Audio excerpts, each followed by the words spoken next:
Warning, di sini channel khusus crafter kreatif.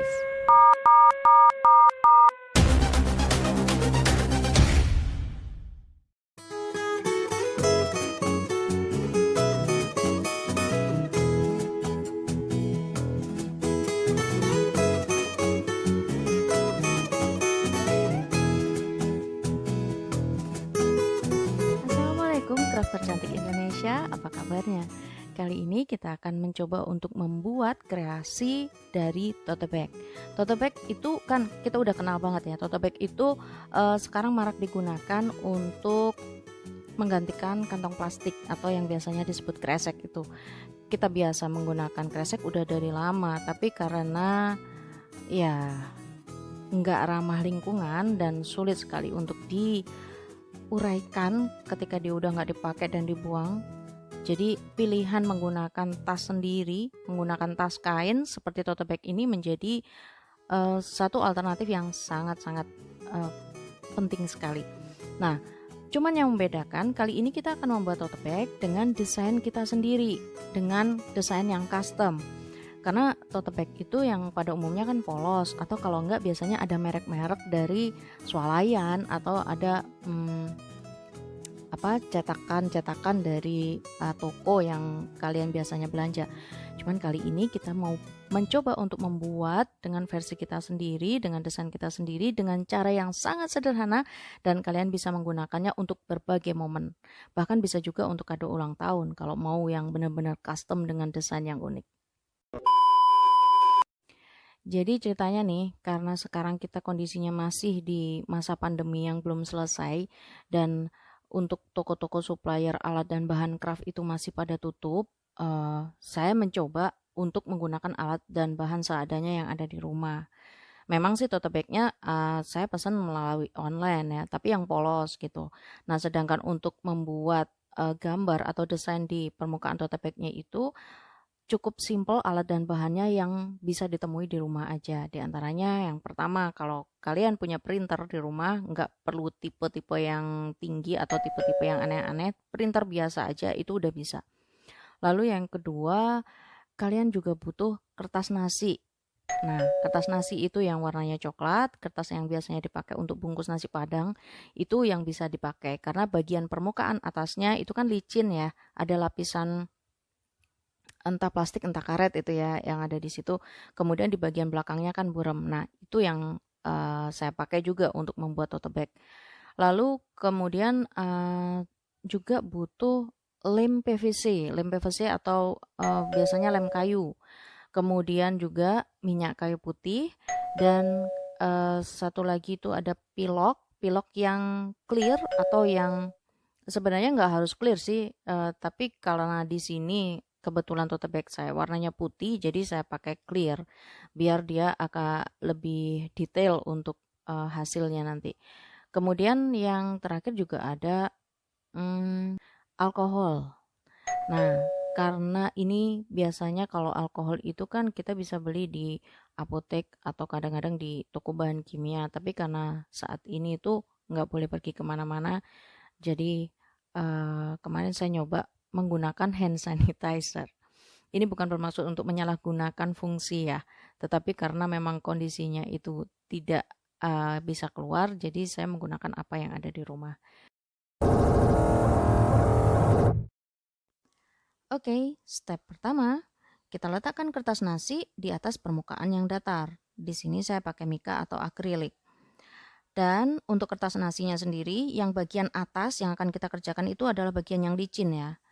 Kita ukur kertas nasi ini sesuai ukuran kertas yang bisa masuk ke printer kita. Di sini saya pakai ukuran kertas legal 21,5 cm. Nah, ini di bagian atas dan bawah dari kertas nasi itu sengaja memang saya lebihkan agar bisa diselotip ke mikanya.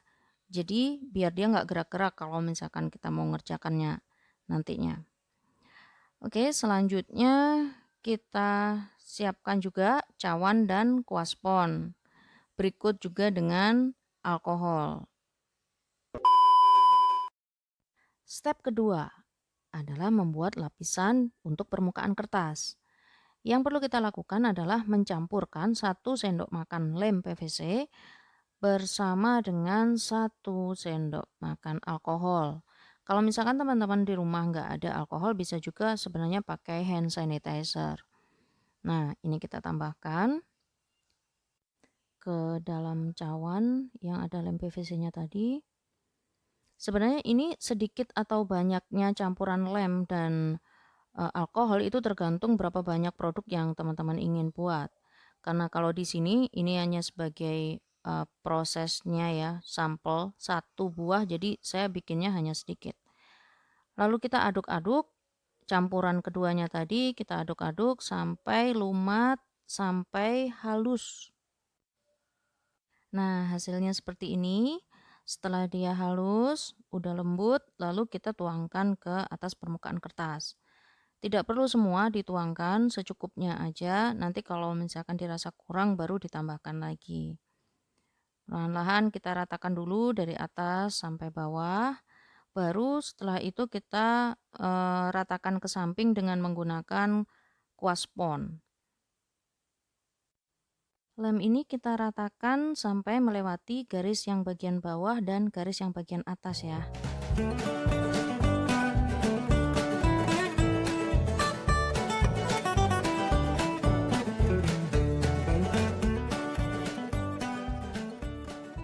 Selanjutnya kita keringkan kertas yang sudah kita olesi tadi dengan hair dryer.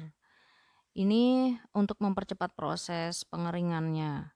Sebenarnya bisa juga kalau misalkan teman-teman nih mau bikin banyak, tidak perlu menggunakan hair dryer, kan bisa hemat listrik ya. Karena kalau misalkan kita bikin satu, udah dilapisi lalu kita taruh, kita melapisi lagi kertas yang kedua, ketiga, dan selanjutnya nanti ketika kita tinggal kertas yang awal tadi udah kering sendiri, jadi nggak perlu pakai hair dryer. Tapi karena di sini ini prosesnya biar cepet, saya pakai hair dryer.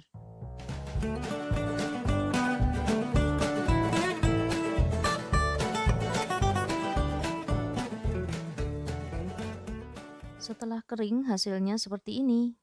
Nah, nggak kelihatan kan seperti awal tadi kertas aslinya. Ini udah siap untuk dipakai ngeprint.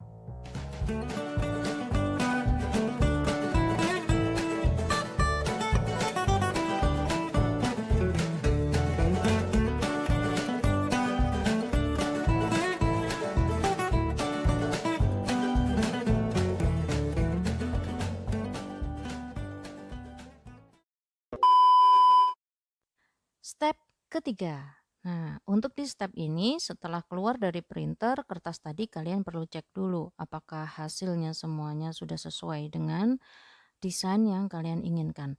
Dan kalau kalian memiliki desain tulisan, pastikan bahwa tulisannya sudah terbalik. Selanjutnya, kita potong desainnya sesuai dengan garis terluarnya. Nah, pastikan ketika dipotong itu desainnya tidak rusak dan serapi mungkin, karena ini nanti yang akan berpengaruh pada kualitas cetakan pada tote bag hasil akhirnya nanti.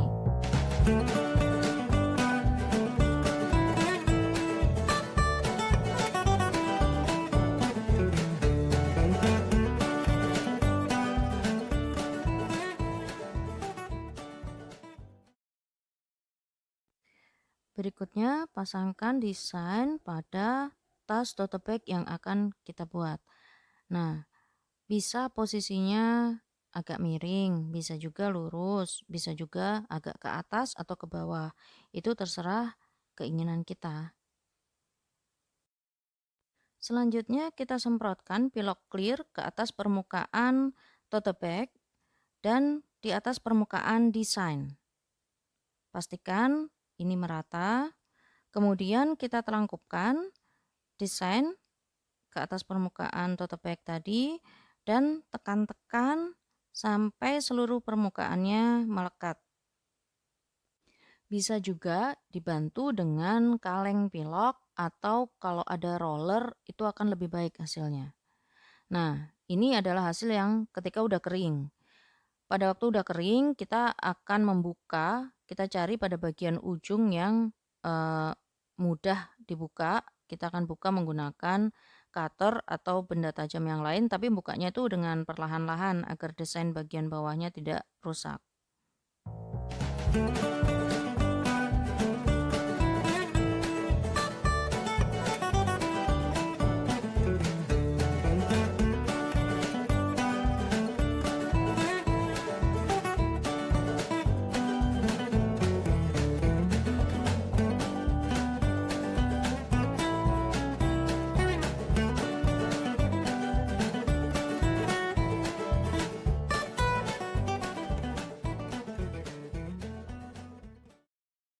Tahap selanjutnya adalah mengoleskan minyak kayu putih pada bagian permukaan desain. Ini kita lakukan untuk melepaskan lapisan plastik bekas dari kertas nasi yang pada waktu kita telangkupkan tadi, itu masih tersisa dan menempel pada desain. Nah, dengan bantuan minyak kayu putih ini, nanti plastik itu akan mengkerut dan mudah terlepas. Setelah lapisan plastik terlepas, selanjutnya untuk finishing, kita semprotkan 1 kali lagi pilok clear di permukaan. Dan jadilah hasil tote bag dengan desain kita sendiri.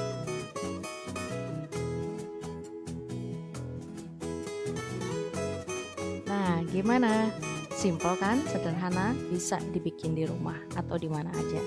Ini tadi hasilnya seperti ini. Keren kan? Ini juga kalau saya coba untuk tekan seperti ini, dia tuh nggak pecah loh. Printnya itu nggak pecah, dan dia udah, karena dia sudah dilapisi oleh pilok di finishingnya, dia tuh udah tahan air. Nah, seru kan? Ini juga bisa diterapkan ke kain yang lain seperti kain belacu misalnya, atau bisa juga untuk membuat motif di casing handphone. Nah, seru kan? Kalian harus coba. Salam kreatif, tetap kreatif, terus kreatif.